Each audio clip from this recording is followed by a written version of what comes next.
is they focus so much on the actual outcome itself. And by doing that, they put extra pressure on themselves. And you might be asking yourself, well, what is pressure? Well, what is pressure? I guess pressure is what we put on ourselves, really. When you think about it, when you get all deep and philosophical on a Friday afternoon, well, nothing has any meaning anyway, other than we put it on ourselves. So really, by focusing too much on the outcome, you put more pressure on yourself. We need to focus on the process, which is key. Okay, and what I mean by the process, the steps we need to take to achieve the outcome. So once you've got your outcome, I want to get that job, I want to deliver that great presentation, I want to get 100 sales, whatever it is, then focus on the process of getting there, the action plan of getting there, what you need to do. Almost like, say, a sprinter, for example. A sprinter, they might have a certain time in mind, they want to run a 100-meter sprint, or they might want to win a medal in a tournament. If they focus on the medal or getting that time, then they're detracting on what they need to do as a process. They've got to start in the blocks, the gun goals, the first 20 metres, 50 metres. So they've got to focus on putting one leg in front of the other, which is key. So we're going to do a technique which focuses on the actual process, moving towards an outcome. Because if we focus too much on the outcome, we put extra pressure on ourselves, and it's more unlikely we're going to achieve the actual outcome. And think about it. Look at a penalty shootout. You look at these footballers who take, if you're not into football, I'm sure you can relate to this to a certain degree. Think about a penalty shootout in football. You've got a penalty shootout, you get these top professional footballers who take penalties every day in training, and they score every day in training. Okay, 99 times out of 100 they can score a penalty in training, it's 12 yards away from a goal, they strike, they score. What happens in the big tournament? Why do they stand up to take a penalty and miss the actual target sometimes? You've got a skilled professional who's been practicing for many, many years, very, very talented, who stands up to take a penalty and misses the goal completely. It's incredible, isn't it, when you think about it? And one of the reasons behind that is because they're focusing a lot on the outcome, aren't they? And what's the outcome? I want to score, I want to win this cup, I want to win this tournament.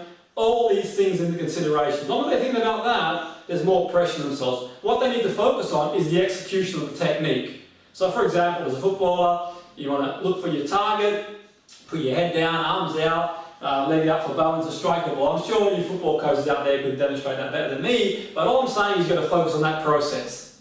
Okay? Focus purely on the process, because if you're hung up about the outcome, you're putting more pressure on yourselves. And under a lot of pressure, we revert to time. And what that means, we go back to a time in our life we didn't have any skill or competence in that area. So for example, a footballer, under a lot of pressure to take the penalty, to achieve the goal, they go back to a time they didn't understand or have the technical ability to do that anyway. So where presentation is concerned, under a lot of pressure, you go back to a time in your life you had no skill to do what you're going to do. So that probably makes sense for a lot of you out there. You probably think of the last time you did a presentation, or time you did a presentation you wrote really, really well. That could have been the answer, and that's what happened. Now, the technique we're going to cover is quite powerful. It's fairly straightforward. I mentioned earlier, confidence. Okay, it's all about giving yourself the best possible chance. Okay, all we can do is give ourselves the best possible chance. So I'm not saying this is a miracle, and by doing this technique, you're going to go and change every unwanted behaviour you want. What I will say, it puts you in the driving seat. Mental rehearsal. Top athletes will mentally rehearse hundreds of times. In my experience, I've worked with some of the best athletes in the country, in the world, sports people. They mentally rehearse over and over and over again, as often as they feel necessary. Because when you think about it, before we do anything in the physical form, it's done in a mental form. And I've certainly helped many, many people prepare for massive events, be it interviews, presentations, sporting events, by using mental rehearsal. Okay, if nothing else, we build a neural pathway in our mind. Okay, that mind-body connection. I guess the analogy is, it's a little bit like going somewhere for the first time. Think about it for one moment. Think of the first time you went to a new destination, wherever it was. It might have been, you got a new job, or you're on your way to visit somebody that you hadn't seen for a long time, or you're going to an appointment somewhere, a meeting that you hadn't been before. Think of the first time you went there, even with a sat nav. The first time you go anywhere, it's all new to your mind, isn't it? Okay, then the second time, it becomes more familiar. Then the third time, even more familiar. Now you can sort of go to that destination and drive literally on autopilot. It becomes what we call an unconscious competence. And pretty much that's what happens with behaviours. They become unconscious competence. Now all of these unconscious competences aren't always serving us. So what's really important, we identify the actual behaviour that's not working for us anymore. So now I'm going to demonstrate the process of the technique. It's a very easy technique to use. If you're watching wherever you are in the world, or you're listening, then I'm going to guide you through this process step by step. You can go away, you can practice, and I'm sure you'll be able to change, or at least have a chance of changing your own behaviours and your client's behaviour. How you decide to use it, the process is entirely up to you. So let me talk you through the process. The first thing we need to do is identify the behaviour we want to change. So let's identify the behaviour we want to change. So let's say, for example, you were working with someone who was doing a big presentation, okay, and the outcome was to deliver a fantastic presentation and make 20 sales for a new product their company's launching. That's the outcome they want to do. The outcome is also to deliver a presentation that will engage the audience they're delivering to, and they've got their own outcomes based on their lesson or session, whatever they might be. And at the moment they say to you, well actually, I feel quite nervous. Because the last time I did a presentation, or whenever I do presentations, I get very nervous, I get jittery, I get frustrated, I start, pacing up and down, I start looking down, looking the other way. Whatever behaviour they're doing already anyway, the emotions they're experiencing, identify them first of all. Okay, let's identify what's going on, the present behaviour, before we move on and do anything else. After we've identified the present behaviour, then what we want to do is identify and describe the behaviour we want. Okay. So we want to describe what we want to happen. Okay. So assuming all things being well, the person's confident in their area, their line of work, they're very, very confident in what they do, they've been working there for many, many years, they know how things work really, really well. They may have had something happen in their life that sort of knocked their confidence doing presentation. They may not have done. They may have just been, just through sheer willpower doing presentations, feeling uncomfortable. They want to change that. So whatever it is, we want to describe what they want to happen, how they want to feel. So they might say to you, well, I want to feel calm, focused, confident, whatever it might be. They might describe the presentation however they want it to go. It's entirely up to them, but the key is that they describe it in the positive. And when I say the positive, not airy-fairy positive, I'm saying positive how you want it to go. Because most people I work with, not most people I work with, many people I work with, when you ask them what do you want to happen, they tell you what they don't want. The mind can't process negative instruction. If I say don't think of a blue giraffe, what goes through your mind? Exactly what I said not to think about. So what we need to do is talk in the positive. So I want to feel calm, focused, confident, deliver an engaging presentation to 100 people. I want to feel focused. I want to control my emotions and feel confident, be very clear about what I'm saying. So all the things that they want to do, behaviourally, emotionally, whatever works for them, it's entirely up to them. Then once they've done that, they can imagine doing that in a screen, watching themselves in a screen, disassociated. And all disassociated means in the world of NLP is like watching yourself do something. And the beauty of doing that and watching yourself doing something, it doesn't make it as intensive. So it separates ourselves from the emotion primarily. So we can sort of see it and perfect it from the outside looking in. Okay, and they can watch themselves, watch the screen, doing what they want to do. Okay, so for example, you can see yourself, or you can guide your client to seeing themselves do what they want to do. What do they hear? What do they feel? What do they see? Describe what's going on, what's happening. They're calm, confident, and focused. Precisely what it is that they want to do in the execution of the actual presentation. When they're happy with what they do, because what you want to do is become an editor of your own film, then you can imagine stepping into your film. So first of all, visualize yourself doing what you want to do. Then when you've got it exactly like you want it to be, step into your film and see and imagine doing it in the here and now. You can even close your eyes and just mentally rehearse doing it in the here and now. So remember what to do on a TV screen, like watching yourself on a TV screen doing what you want to do. When you've got it perfect, and notice what you see on the screen, sounds, feelings, what's going on, visuals you might see, what you're wearing, clothes, colours, people around you, all that sort of stuff. Doing the execution of the actual presentation you want to do, the behaviour you want to do. Then you can step in there and relive it in the here and now. After you've relived it in the here and now, and you're happy with the way you feel, then what we can do is future pace. And all future pacing is putting ourselves in situations and experiences where we're going to do the new behaviour. So what you could do, in essence, is actually visually imagine yourself in 3 scenarios minimum doing a presentation, feeling confident, calm, and executing it the way you want to execute the actual presentation itself. Okay, and after you've done that, you can sort of bring the person back or bring yourself back to the here and now, and that will embed itself as a neural pathway in your mind. Remember, the first thing happens in our mind. All the creations around us, the structure you're in at the moment, the computer you're watching now, your car, your phone, all the things that you've got at one point were in the imagination of someone's mind. Imagination is more powerful than noise. Okay, so Einstein said. So once again, I'm going to demonstrate this technique, but we'll look at that and look at the technique using something different. So, okay, let's say, for example, someone wants more motivation to go to the gym. Okay, so they want to go to the gym and they want to find more motivation to go to that gym. Okay, they really want to go, they struggle to find the motivation doing that. So once again, get them to step 1, describe the behaviour they want to change.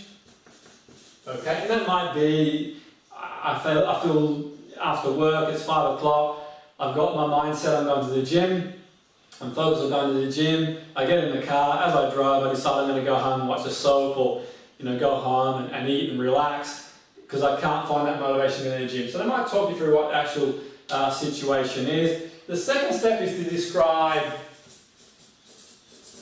the behaviour they want, the new behaviour. Okay, so the new behaviour might be, I want to find the motivation to go to the gym.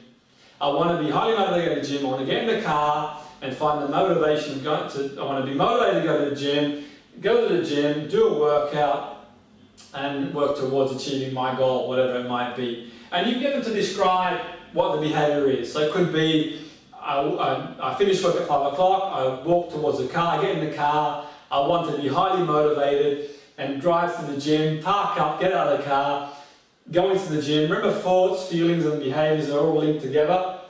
So we're changing our thoughts, we're changing our feelings and we're changing our behaviour. And it might be that they feel motivated to do an hour session in the gym. But get them to describe that, what they see, hear and feel, and then get them to watch that like watching a TV screen. Okay? So seeing yourself doing that on a TV screen, executing that process so you could guide your client, what do they see on the screen, get them maybe to close their eyes and visualize themselves on a screen, being motivated, walking towards the car, feeling motivated, being in the car, feeling really focused. They might see themselves dressed in their work uniform. They might see themselves with a bag that they used to bring to the gym. All these things really, they might feel really motivated. All these things in a plan towards going to the gym, like seeing yourself on a TV screen. Then when they're happy with what they see, they can fine-tune, edit the film as much as they want to. They can step into the actual film itself and visualize themselves in the here and now, finishing work, walking towards the car, driving to the gym, feeling motivated. When they're in the TV screen, they can also make any adjustments they want. And then we can future pace. And remember what I said before, future pacing is free future experience involving imagine doing the actual behaviour. So they might think, well actually, you know what, it's the weekend now, Monday afternoon, I want to go to the gym, and they can visualise themselves finishing work at 5 o'clock, and doing this process, going to the gym. Then they might visualise Wednesday afternoon doing the same process on Friday afternoon, and that will embed itself neurologically in the mind. Okay, so at this point here, I'm sure you're beginning to understand how to use the process. If you haven't done it already anyway, you've done it before, it's reinforced learning. Oh, what a great time to do it anyway, it'll be Friday. You might use this process for the weekend to limit your consumption of alcohol or take away, go for a meal, or maybe not, let yourself go on the weekend, it's entirely up to you. But I'll do it one more time before we finish up for today, and you can go away and practice. And like I said, like I've always said, feel free to email us if you need any more information, anything that we cover, or you want any notes on anything we cover. So let's sort of go through the process again of how we can change behaviour. First of all, let's start with identifying the behaviour. Whatever that behaviour is, let's identify that we want to change. Okay, now that could be overeating, it could be being nervous doing presentations, nervous doing interviews, whatever it is, finding motivation to go to the gym, like we've talked throughout the session this morning. The next step is, after we've identified the behaviour, which is step 1, is step 2, is to describe the new behavior. Okay, describe the new behavior. So we use examples of presentations and being motivated to do gym. We can use another example. That might be exercising options for eating. It might be maybe changing. Let's roll with changing and eating something that we might eat. So you might find yourself, you might find your clients is potentially an emotional eater, reward eater, conditioned eater, whatever reason they want to change. They might have a compulsive eat. Let's say chocolate. Let's use chocolate for example. Okay. The first thing we want to do is identify the actual behaviour. So they don't eat chocolate every second of every day, so there might be certain situations they eat more chocolate than they really want to. Not that you can eat enough chocolate, but it might be they eat more chocolate than they really want at certain times throughout the day. It might be they're under stress at work, it might be when they get home they feel tired. It could be a number of things really, but identify whatever it is behaviour. Describe the new behaviour. So it might be that, just to start with, they might want to start with replacing chocolate with an apple as a starting point. Whatever works for them really. Okay, so next time we can get them out to describe the new behaviour, whatever it might be. So new behaviour might be, the next time I feel stressed at work, I feel tired when I come home from work, rather than eating chocolate, I want to eat an apple. Okay, and you get them to see themselves on a screen.